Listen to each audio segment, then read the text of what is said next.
Hello students, आज के इस वीडियो लेक्चर में हम चैप्टर नंबर 9 की क्वेश्चन नंबर 6, 7 एंड 8 को सॉल्व करने वाले हैं। तो इसका एक्सप्लेनेशन स्टार्ट करने से पहले मैं आपसे रिक्वेस्ट करूंगी कि अगर अभी तक आपने चैनल को सब्सक्राइब नहीं किया तो चैनल को सब्सक्राइब कीजिए एंड बेल आइकन को प्रेस करना मत भूलिएगा ताकि आपको लेटेस्ट वीडियो के नोटिफिकेशन मिलते रहे।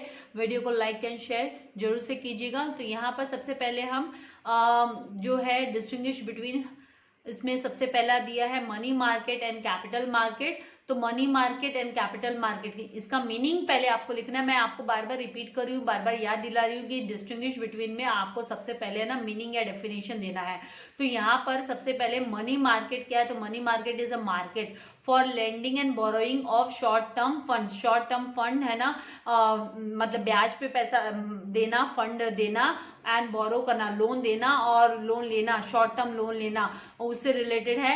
एंड कैपिटल मार्केट क्या है, तो capital market is a market for long term funds. ये लॉन्ग टर्म फंड्स के लिए है, बोथ इक्विटी एंड डेप्ट raised within and outside the country. Country के अंदर मतलब इंटरनेशनल मार्केट एंड हमारे कंट्री के बाउंड्रीज के अंदर दोनों भी जगह लॉन्ग टर्म फंड्स है ना, मार्केट में से पैसा रेज करना, डेप्ट रेज करना एंड इक्विटी मार्केट। तो ये कैपिटल मार्केट से रिलेटेड हो गया। देन सेकेंड मनी मार्केट, ये डिवाइडेड है, it is divided into two structure. First one है organise sector of money market and दूसरा है सेकेंड जो है वो है unorganise sector of money market. Then capital market ये डिवाइडेड है 4 पार्ट्स में। It is divided into 4 parts, that is government securities हो गए, इंडस्ट्रियल सिक्योरिटीज मार्केट हो गया, डेवलपमेंट फाइनेंशियल इंस्टीट्यूशंस हो गए एंड फाइनेंशियल इंटरमीडियरीज हो गए। Then capital money markets are informal in nature, ये इनफॉर्मल है नेचर में, एंड जो कैपिटल मार्केट है वो फॉर्मल इन नेचर होते हैं। नाउ थर्ड यहाँ पर second demand deposit and time deposit. तो डिमांड डिपॉजिट का मतलब क्या है, demand deposits are demand deposits that are withdrawable. इसको विड्रॉ किया जा सकता है ऑन डिमांड, जब डिमांड करे तब है ना विड्रॉ कर सकते हैं हम, are known as demand deposit. और टाइम डिपॉजिट होता है फिक्स पीरियड के लिए होता है। तो deposits that are repayable after a certain period of time, after a certain period of time are known as time deposits. तो उसको टाइम डिपॉजिट्स बोला जाता है and they are in the form of current account and saving account deposits. Demand deposits are in the form of current account and saving account deposits, whereas जो time deposit है they are in the form of recurring deposits and fixed deposits. Now third, it can be operated continuously for many years. Demand deposit को many years तक continuously operate कर सकते हैं, जबकि time deposit है ना ये operate होता है till the time of its maturity, जब तक उसके maturity period के time तक ही ये operate कर सकते हैं। Now थर्ड यहाँ पे है organise sector and unorganise sector. तो organise sector and unorganise sector, तो सबसे पहले द ऑर्गेनाइज सेक्टर इंक्लूड क्या क्या इंक्लूडेड है इसमें, तो रिजर्व बैंक ऑफ इंडिया हो गया, commercial banks, cooperative banks, development finance institution, discount and finance house of India. And unorganise sector में the unorganise sector in India comprises of, ये किससे बना हुआ है, तो ये indigenous bankers, money lenders and unregulated non bank financial intermediary से बना हुआ है। देन इट इज जो ऑर्गेनाइज सेक्टर है it mainly operates in urban areas में, semi urban areas and certain areas में। और ये जो अनऑर्गेनाइज है मेनली ये है ना कहाँ पे ऑपरेट होते हैं, तो रूरल एरियाज और remote regions where organise sector is not developed, जहाँ पे ऑर्गेनाइज सेक्टर्स डेवलप्ड नहीं है, अवेलेबल नहीं है। Then third, the organise sector of money market is within the direct purview और आरबीआई के रेगुलेशन में आता है, आरबीआई के कंट्रोल में आता है ये। एंड अनऑर्गेनाइज सेक्टर है एंड इसकी जो एक्टिविटीज है are not systematically coordinated by Reserve bank of India, इसको Reserve bank of India coordinate नहीं करती है। Now answer the following questions. तो सबसे पहला जो क्वेश्चन है आंसर द फॉलोइंग, उसमें explain the problems faced by the money market in India. Money market में कौन से प्रॉब्लम फेस कर रहा है इंडिया में, तो हम इसका आंसर लिखेंगे कि compare to the advance country के कंपेयर में अगर हम बात करें तो the Indian money market is less developed है in terms of volume and liquidity के टर्म में। तो following points explain the problems of Indian money market. तो सबसे पहला है dual structure of money market. Dual structure मतलब प्रेजेंस ऑफ बोथ, ड्यूअल मतलब बोथ, ड्यूअल मतलब डबल, राइट, बोथ तो the organised and unorganised sector in the money market leads to disintegration. इसकी वजह से ये डिसइंटीग्रेशन को लीड करता है लैक ऑफ ट्रांसपेरेंसी बराबर नहीं है, देन इंक्रीज्ड वॉलेटिलिटी है, बहुत ही अप्स एंड डाउन, वॉलेटिलिटी मतलब अप्स एंड डाउन ज्यादा है, इसीलिए the unorganised markets lack coordination, उनके वजह से कोऑर्डिनेशन नहीं होता है, एंड ये लोग है ना डायरेक्ट कंट्रोल में और सुपरविजन में नहीं आती है, रिजर्व बैंक ऑफ इंडिया के डायरेक्ट कंट्रोल एंड सुपरविजन में नहीं आते, क्योंकि मनी मार्केट में ऑर्गेनाइज्ड एंड अनऑर्गेनाइज्ड बोथ ही सेक्टर इंटीग्रेटेड है। Now second, lack of uniformity in the rates of interest, rate of interest में भी है ना समानता नहीं है, असमानता है, इसकी वजह से the money market comprises of various entities such as commercial banks हो गया, कोऑपरेटिव बैंक्स हो गया, नॉन बैंक फाइनेंस कंपनीज हो गई, डेवलपमेंट फाइनेंस इंस्टीट्यूशंस हो गए, इन्वेस्टमेंट कंपनीज हो गए, तो the category of borrower is also different, अलग अलग है, तो इसीलिए ये है ना यूनिफॉर्मिटी नहीं होती इसके रेट ऑफ इंटरेस्ट में, इसीलिए इसमें है ना प्रॉब्लम फेस करता है मनी मार्केट। थर्ड, यहाँ पे शॉर्टेज ऑफ फंड्स, तो मनी मार्केट फेस करता है शॉर्टेज, फंड की कमी है, इसमें शॉर्टेज है फंड की, तो इसकी वजह से भी है ना प्रॉब्लम एराइज हो रही है, मनी मार्केट है ना अच्छे से ग्रो नहीं, इसकी ग्रोथ प्रॉपर ग्रोथ नहीं हो पा रही है, तो यहाँ पर ये shortage of fund, low per capita income है, पुअर बैंकिंग हैबिट्स है हमारे कंट्री में भी लोगों में among the people, then indulgence in the wasteful consumption, फालतू की कंजम्पशन में पैसा जाता है, इनएडिक्वेट बैंकिंग फैसिलिटीज है रूरल एरियाज में, इसकी वजह से इट इज रेस्पॉन्सिबल, ये रेस्पॉन्सिबल है for the paucity of funds in the money market, मतलब lack of shortage of paucity मतलब shortage of funds in the money market. Now fourth, seasonal fluctuation, season के हिसाब से फ्लक्चुएशंस होते हैं, तो demand for funds varies in the मतलब it changes, ये चेंज होता है as per the season, during the peak season, जब पीक सीजन है मार्केट में ब्लूम है, from October to June, finance is required on large scale for various purposes, बहुत सारे पर्पसेस के लिए फाइनेंस की जरूरत पड़ती है, जैसे कि ट्रेडिंग इन एग्रीकल्चर प्रोड्यूस में, investment in business activity etcetera, so इसकी वजह से है ना फ्लक्चुएशंस आते हैं मनी मार्केट में, this results in wide fluctuations in the money market. Then fifth, lack of financial inclusion. The banking facilities in the country are still inadequate and inaccessible है, मतलब इजीली एक्सेस नहीं कर पाते हैं हम इसको टू द वनरेबल ग्रुप्स, अलग अलग ग्रुप जो वीकर सेक्शंस है सोसाइटी में रहने वाले, गरीब लोग है, पुअर है एंड लो इनकम ग्रुप्स है, तो इसकी वजह से भी है ना इंक्लूजन इसका नहीं दिखाई देता, it shows the lack of financial inclusions. Now six, delays in technological upgradation, हमारी कंट्री में टेक्नोलॉजी इतनी एडवांस नहीं है, use of advance technology is a prerequisite for the development, बहुत ही इंपॉर्टेंट है डेवलपमेंट एंड स्मूथ फंक्शनिंग के लिए फाइनेंशियल मार्केट्स के लिए, लेकिन यहाँ पे delay in the upgradation of technology के वजह से भी है ना जो मनी मार्केट का जो वर्किंग कंडीशन है वो अफेक्टेड हुआ है, हैम्पर हुआ है, तो ये सारे रीजन है जिनकी वजह से जो मनी मार्केट इन इंडिया है वो प्रॉब्लम फेस कर रहा है।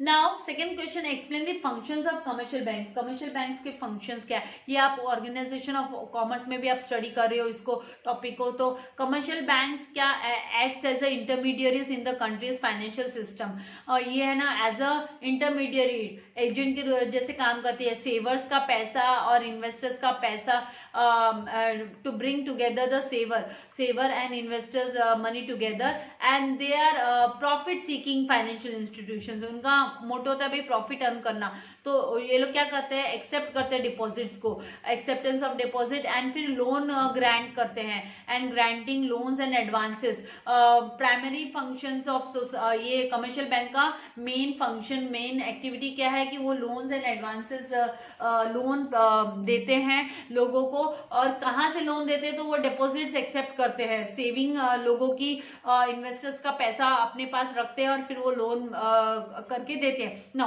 कमर्शियल बैंक्स ये है ना इंपॉर्टेंट रोल प्ले करता है मोबिलाइज करने में, सेविंग्स को मोबिलाइज करता है, एलोकेट करता है अलग अलग सेक्टर्स की, इकोनॉमी के अलग अलग, इंडस्ट्रियल सेक्टर हो गया, एग्रीकल्चर सेक्टर हो गया, तो इन सब में बांटता है, एलोकेट करता है, डिस्ट्रीब्यूट करता है एंड शेड्यूल्ड कमर्शियल बैंक्स है are those included in the second schedule, ये सेकेंड शेड्यूल में इंक्लूडेड है रिजर्व बैंक ऑफ इंडिया के एक्ट 1934 में।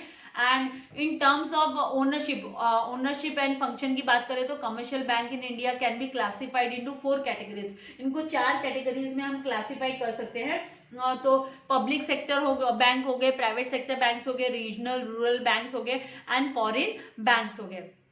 अब इनके फंक्शंस की जब हम बात करते हैं तो functions of commercial banks are as follow. सबसे पहला जो फंक्शन है एक्सेप्टेंस ऑफ डिपॉजिट, तो डिपॉजिट कॉन्स्टिट्यूट, इसमें क्या क्या इंक्लूडेड है, तो the main source of funds for, ये मेन सोर्स है कमर्शियल बैंक्स का जहां से उसको फंड है ना अवेलेबल होता है कमर्शियल बैंक्स को। तो saving lead to creation of deposit, जिसके वजह से है ना डिपॉजिट्स क्रिएट होते हैं, बैंक के पास में डिपॉजिट्स अवेलेबल रहते हैं। तो डिपॉजिट्स की कैटेगरी है 2 टाइप के, डिमांड डिपॉजिट्स जो है ना जब विड्रॉवेबल है, विड्रॉवेबल मतलब जब डिमांड करो तब है ना ये पैसा है ना बैंक को देना होता है अपने इन्वेस्टर को, कस्टमर को। एंड टाइम डिपॉजिट है, ये फिक्स पीरियड के लिए रहता है, तो on date of maturity. Now fix demand deposit जैसे कि विड्रॉवेबल हो गया डिमांड पे तो उसे डिमांड डिपॉजिट बोलते हैं। तो इसमें कौन से अकाउंट्स इंक्लूडेड है, तो current account and saving account holder का पैसा होता है ये। एंड करंट अकाउंट यूजुअली कौन ओपन करता है, तो बिजनेसमैन ओपन करता है, कॉर्पोरेशंस हो गए, इंडस्ट्रियल हाउसेस हो गए, ट्रस्ट हो गए etcetera. And they are provided with overdraft facility, और जो करंट अकाउंट होल्डर होता है उसको ओवरड्राफ्ट फैसिलिटी भी मिलती है। आप सभी जानते हैं कि ओवरड्राफ्ट फैसिलिटी अवेलेबल होती है, आपने ओसी में भी इसको स्टडी किया है। तो ओवरड्राफ्ट मतलब withdrawal in excess of balance in the account, खाते में खाता धारक जो है बिजनेस वाला, बिजनेस मैन है, उसके खाते में पैसा कम है तो भी ज्यादा वो विड्रॉ कर सकता है। चेक वो अगर किसी को दे रहा है 5,000 ही खाते में, उसने 10,000 का चेक दिया तो उसका चेक बाउंस नहीं होगा, चेक रियलाइज हो जाएगा। Savings account are operated by large number of people, इसे लार्ज नंबर ऑफ पीपल, जो लोग सैलरीड पर्सन होते हैं, स्मॉल ट्रेडर्स होते हैं, वो अपना सेविंग्स करते हैं फ्यूचर के लिए, तो who wish to save a part of their income with the bank. Now time deposits की बात करें तो deposits that are repayable after a certain period of time is known as time deposits and they are in the form of, ये कौन से form में होता है, तो recurring deposit and time deposits. तो रिकरिंग का मतलब है ना एक शॉर्ट एक रेगुलर इंटरवल पे है ना बंदा अपना कस्टमर है वो डिपॉजिट करता है fixed amount of money specified period के लिए, 2 साल 3 साल के लिए, 4 साल के लिए, वो डिपेंड है उसके ऊपर। And fixed deposit refer to lump sum, एक साथ बड़ा लार्ज अमाउंट 10,000 20,000 50,000 की एफडी बना दी, amount deposited by a customer for a specified period of time and compare to all other deposits के कंपेयर में अगर हम बात करें तो fix deposits carry a high rate of interest carry करता है। ये फिक्स डिपॉजिट लंबा बड़ा हाई रेट ऑफ अमाउंट है ना ये इंटरेस्ट का देता है फिक्स डिपॉजिट होल्डर को। सेकेंड यहाँ पे प्रोवाइडिंग लोन्स एंड एडवांसेस, अब है ना ये ग्रांट करते हैं, प्रोवाइड करते हैं, मतलब granting the loans and advances to the needy person, तो बिजनेसमैन को हो गया। तो कमर्शियल बैंक्स मोबिलाइज करता है, कहाँ से देता है, तो वो सेविंग्स का पैसा ही वो है ना लोन के रूप में देता है। And lend this funds to the institutions and individuals for various purposes, अलग अलग पर्पसेस के लिए। तो बेस्ड ऑन टेन्योर पीरियड होता है लोन का, इंक्लूड कॉल लोन्स है, इसमें शॉर्ट टर्म है, मीडियम टर्म लोन्स है, देन लॉन्ग टर्म लोन्स है। तो जितना लंबा समय होगा, longer the duration of loans, जितना लंबा लोन का पीरियड है उतना ही greater rate of interest charge करती है bank. And besides this bank also provide cash credit भी देती है एंड ओवरड्राफ्ट फैसिलिटी देती है, डिस्काउंट की देती है, बिल्स ऑफ एक्सचेंज की। ऑलरेडी बीके में आपने इन टर्म्स को स्टडी किया है, बिल्स ऑफ एक्सचेंज का चैप्टर भी आपने स्टडी किया है, तो ये सारे फैसिलिटी भी प्रोवाइड करती है। देन थर्ड जो है वो है एंसिलरी फंक्शंस। एंसिलरी मतलब सपोर्टिंग फंक्शंस।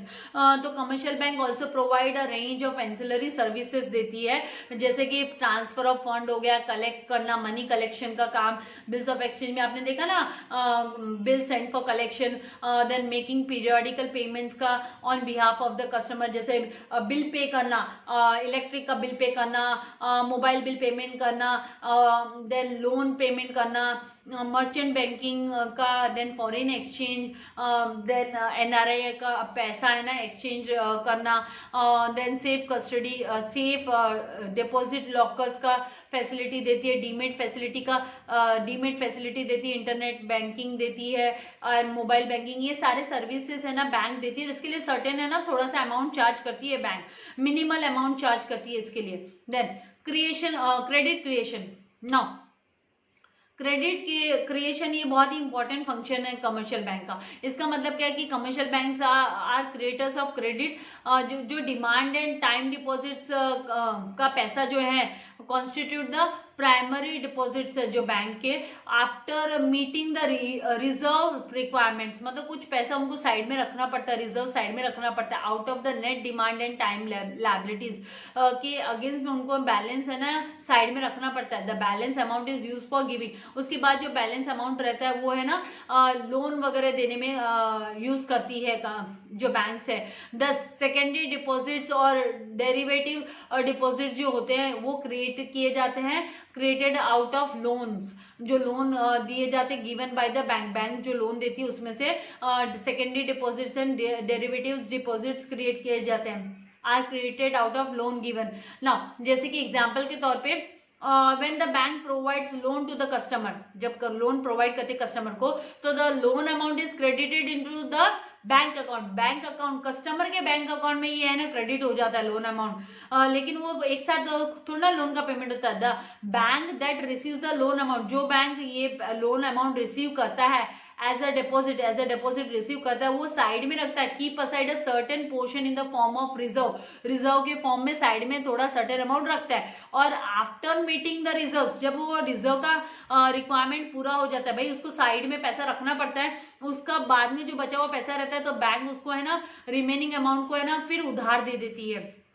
तो this procedure is followed by the entire banking system.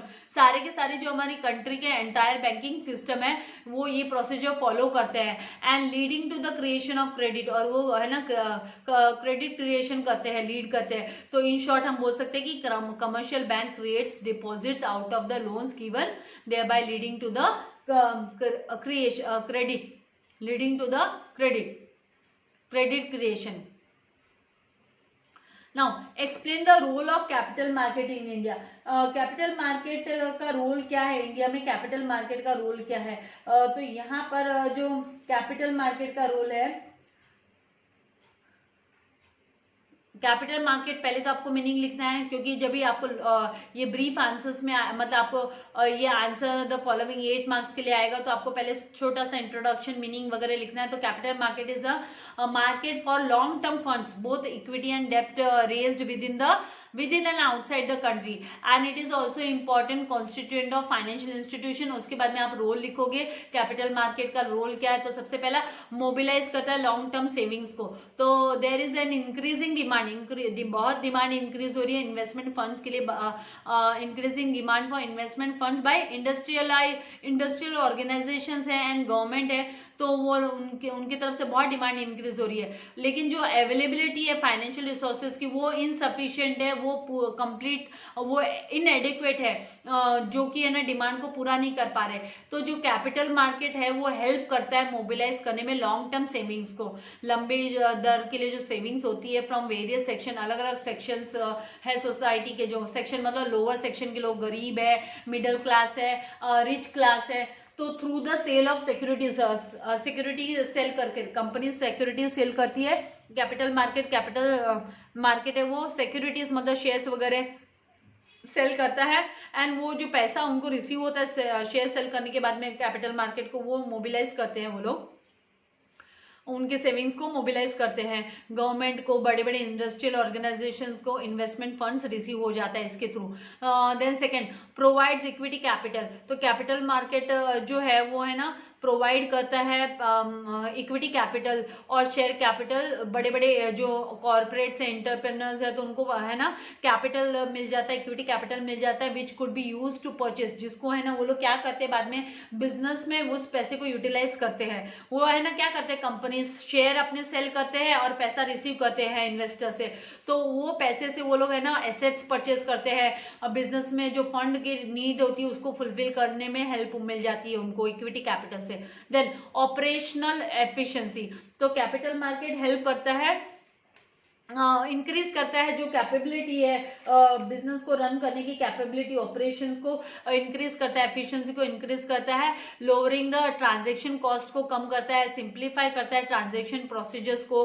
ये है ना सेटलमेंट टाइमिंग है, परचेस एंड सेल की जो स्टॉक की बाइंग एंड सेलिंग की जो सेटलमेंट टाइमिंग है उसको लोअर करता है, डिक्रीज करता है। देन क्विक वैल्यूएशन, जो कैपिटल मार्केट है वो हेल्प करता है टू डिसाइड करने में, फाइंड आउट करने में fair and quick value both equity shares की एंड डेप्थ, जैसे बॉन्ड्स हो गए, डिबेंचर्स हो गए, तो इनकी है ना वैल्यूज को क्विकली वैल्यूएशन निकालने में, उसके प्राइस निकालने में हेल्प करता है। देन फिफ्थ इंटीग्रेशन, तो जो कैपिटल मार्केट है वो it leads to integration among the real and financial sectors, real sectors and financial sectors को इंटीग्रेट करता है, इक्विटी एंड डेप्थ इंस्ट्रूमेंट्स को, गवर्नमेंट एंड प्राइवेट सेक्टर को, domestic and external funds etcetera, इन सबको ये कंबाइन करने में, इंटीग्रेट करने में हेल्प करता है कैपिटल मार्केट। तो आई होप इसका कॉन्सेप्ट कैपिटल मार्केट के रोल एंड फंक्शन आपको समझ में आ गया है।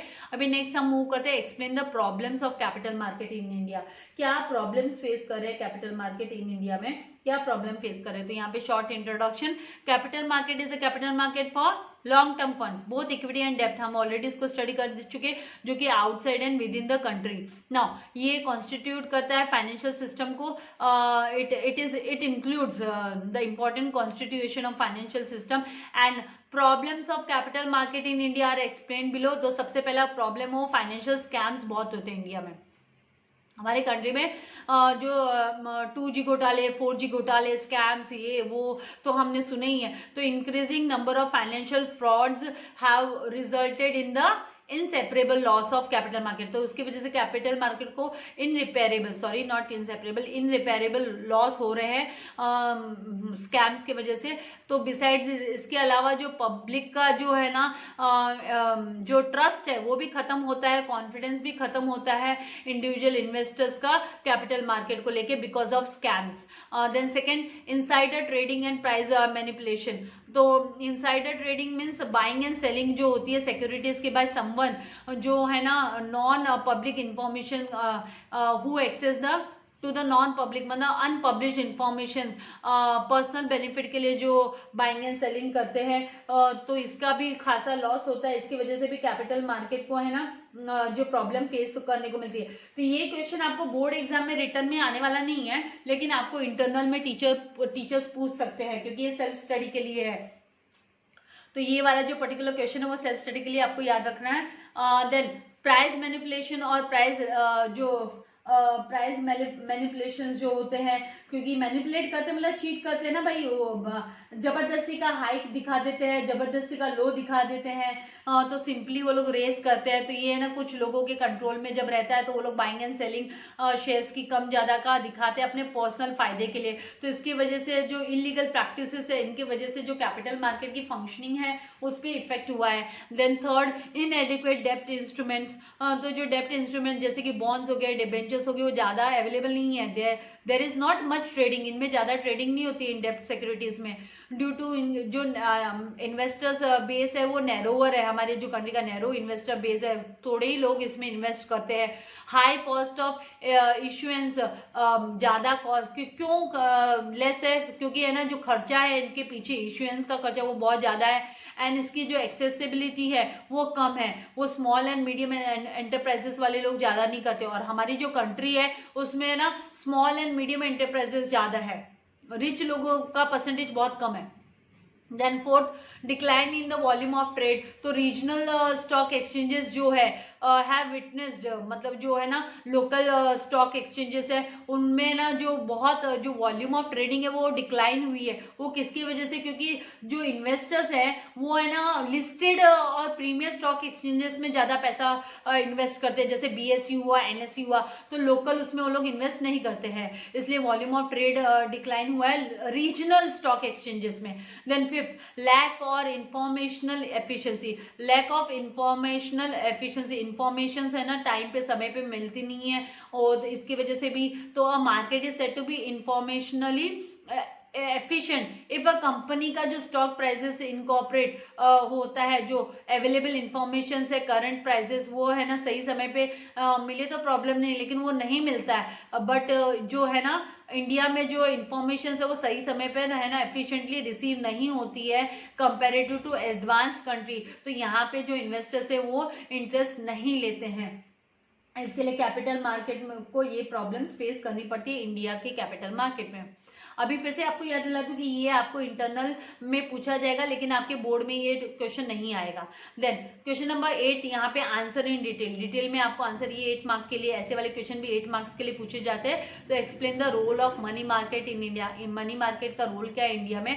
तो मनी मार्केट, पहले तो आप मीनिंग लिख दोगे कि money market is a market for lending and borrowing of short term funds and it is a market for near money, मतलब क्विकली लिक्विडेट कर सकते हैं हम, एंड कैश करके ले सकते हैं। तो short term instrument such as trade bill हुए, गवर्नमेंट सिक्योरिटीज हुए, प्रोमिसरी नोट्स हुए। तो ये the following points outline the role functions of money market in India. तो सबसे पहले short term requirements of borrowers, borrower की शॉर्ट टर्म रिक्वायरमेंट को ये फुलफिल करता है जो बोरो करना चाहता है पैसा। तो यहाँ पे मनी मार्केट प्रोवाइड करता है रीजनेबल रेट पे access, reasonably easily access for meeting the short term financial needs of the borrowers at realistic prices, realistic prices पे, मार्केट प्राइसेस पे, जो जिसमें मतलब ज्यादा अप्स एंड डाउन्स ना हो, मैनिपुलेशन ना हो। Then second, liquidity management, money market is a dynamic market, मतलब ये एवर चेंज होते ही रहता है। तो इसकी जो फैसिलिटीज है, better management of liquidity and money in the economy bye monetary authorities. तो इस जो मॉनेटरी अथॉरिटीज है वो उसको बेटर उसका जो मैनेजमेंट है वो कंपेरेटिव टू कैपिटल मार्केट अच्छा है, and this in turn leads to economic stability, और ये इकोनॉमिक स्टेबिलिटी एंड डेवलपमेंट देता है कंट्री की इकोनॉमी को। Third, portfolio management. तो मनी मार्केट वो डील करता है different types of financial instrument से दैट आर डिजाइन, जो कि है ना सूटेबल है as per the preference and investors की चॉइस के हिसाब से डिजाइन है। इसकी वजह से जो इन्वेस्टर्स को हेल्प मिलती है अपने पोर्टफोलियो को हैंडल करने में डिफरेंट फाइनेंशियल एसेट्स के थ्रू, जिसकी वजह से है ना बहुत कम रिस्क एंड होती है, और मैक्सिमाइजिंग ये है ना जो रिटर्न फायदा जो देता है इन्वेस्टर को वो ज्यादा देता है। देन फोर्थ वन, इक्विलिब्रेटिंग मतलब इक्वल करना मैकेनिज्म्स को। तो जो रैशनल एलोकेशन होता है रिसोर्सेज का एंड जो सेविंग्स होती है जो इन्वेस्टर्स की वो प्रॉपरली मोबिलाइज होती है जब, तो मनी मार्केट हेल्प करता है एस्टेब्लिश करने के लिए इक्विलिब्रियम पॉइंट एस्टेब्लिश करने में between the demand and supply. जो डिमांड और सप्लाई है शॉर्ट टर्म फंड्स की उसको इक्विलिब्रियम करने में, बैलेंस्ड करने में ये हेल्प करता है money market. Then fifth, financial requirements of the government की फाइनेंशियल रिक्वायरमेंट को भी फुलफिल करता है, गवर्नमेंट की रिक्वायरमेंट्स को भी फुलफिल करता है on the basis of treasury bill के through. Then implementation of monetary policies, ये मॉनेटरी पॉलिसीज को इम्प्लीमेंट करने में बाय सेंट्रल बैंक इम्प्लीमेंट करती है। तो it aims at managing the quantity of money जो रिक्वायरमेंट है, मनी की रिक्वायरमेंट है डिफरेंट सेक्टर्स, जो एग्रीकल्चर सेक्टर हुआ, इंडस्ट्रियल सेक्टर हुआ, उनकी रिक्वायरमेंट को फुलफिल करने में, एंड इंक्रीज करता है इकोनॉमिक ग्रोथ को भी एक सही तरीके से, एक राइट पेस में, एक राइट स्पीड में ये इंक्रीज करता है, इकोनॉमिक ग्रोथ भी करता है। वेल डेवलप्ड मनी मार्केट है वो एंश्योर करता है, हेल्प करता है successful implementation of the monetary policy, and ये गाइड करता है, it guides the central bank को भी गाइड करता है इन डेवलप करने में, appropriate interest policy, interest rate वगैरह डिसाइड करने में भी हेल्प करता है सेंट्रल बैंक को भी। Seventh, economises the use of cash. Now ये जो मनी मार्केट है वो डील करता है विथ वेरियस फाइनेंशियल इंस्ट्रूमेंट। तो जो फाइनेंशियल इंस्ट्रूमेंट्स है वो क्लोज सब्सटीट्यूट्स होते हैं मनी के, मतलब क्विकली हम उसको है ना लिक्विडेट कर सकते हैं। वो एक्चुअल मनी नहीं होते लेकिन है ना क्विकली उसको लिक्विडेट किया जा सकता है, इजीली क्विकली उनको एनकैश किया जा सकता है, इसीलिए ये इकोनोमाइज करता है यूज ऑफ कैश के यूज को इकोनोमाइज करता है। Then eighth, growth of commerce and industry and trade. तो जो मनी मार्केट फैसिलिटीज है फैसिलिटेट करता है डिस्काउंटिंग बिल्स ऑफ एक्सचेंज को, लोकल एंड इंटरनेशनल ट्रेडर्स को, to local and international traders है उनके बिल्स को डिस्काउंट करने में हेल्प करता है जिनको अर्जेंट शॉर्ट टर्म फंड की जरूरत पड़ती है। तो आपने बिल्स ऑफ एक्सचेंज चैप्टर में आप डिस्काउंटिंग बिल्स ऑफ एक्सचेंज आपने स्टडी किया ही है बीके में। ऑलरेडी मैंने बीके के जो बिल्स ऑफ एक्सचेंज के जो क्वेश्चंस है मैंने प्रैक्टिकल प्रॉब्लम्स अपलोड कर चुकी हूँ, तो वो वीडियोस आप देखिएगा, आपको जरूर हेल्प मिलेगी कॉन्सेप्ट्स को समझने में।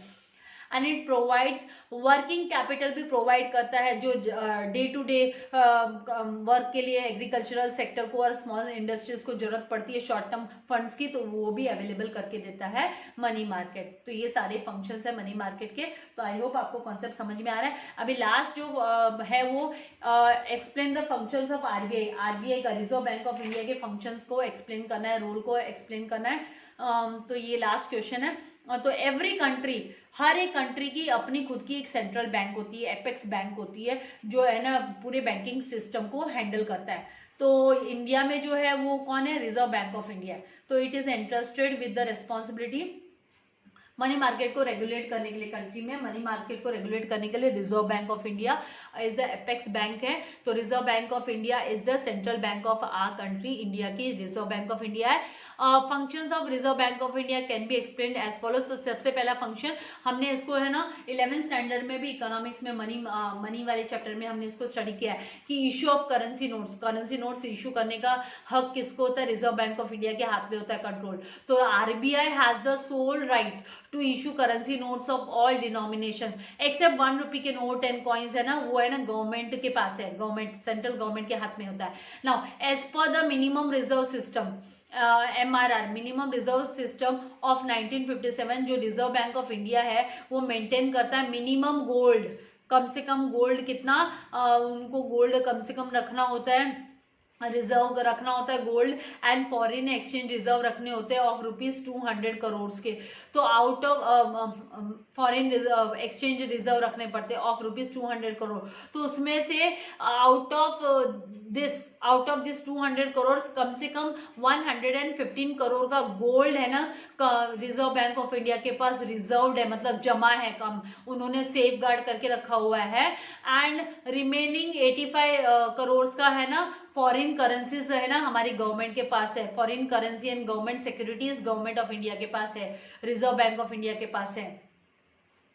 Second, banker to the government, ये है ना गवर्नमेंट के लिए भी बैंक है भाई, जब गवर्नमेंट को फंड की जरूरत पड़ती है तो रिजर्व बैंक ऑफ इंडिया देती है, एडवाइसेस करती है। तो reserve bank of India acts as a banker, agent and adviser to the government and it transact करती है business, both transact the business of both central and state government, दोनों के transactions को ये हैंडल करती है। एंड इट एक्सेप्ट करती है money as well as money accept करती है और ये पेमेंट भी करती है बिहाफ में, गवर्नमेंट के बिहाफ में। एंड इट ऑल्सो ये है ना अंडरटेक करती है जो पब्लिक डेप्ट है उसको भी हैंडल करती है और गवर्नमेंट को एडवाइस भी करती है जब भी इकोनॉमिक इश्यूज होते हैं तो उसमें है ना गवर्नमेंट को ये एडवाइस भी करती है। देन थर्ड है यहाँ पे बैंकर्स बैंक, इसको बैंकर्स बैंक भी बोला जाता है क्योंकि सारा बैंकिंग रूल सारे है ना रिजर्व बैंक ऑफ इंडिया ही लेकर आते हैं, रिजर्व बैंक ऑफ इंडिया के कंट्रोल में ही होता है। तो reserve bank of India exercises, मतलब ये है ना लॉ वगैरह स्टैट्यूटरी लॉज हो गए,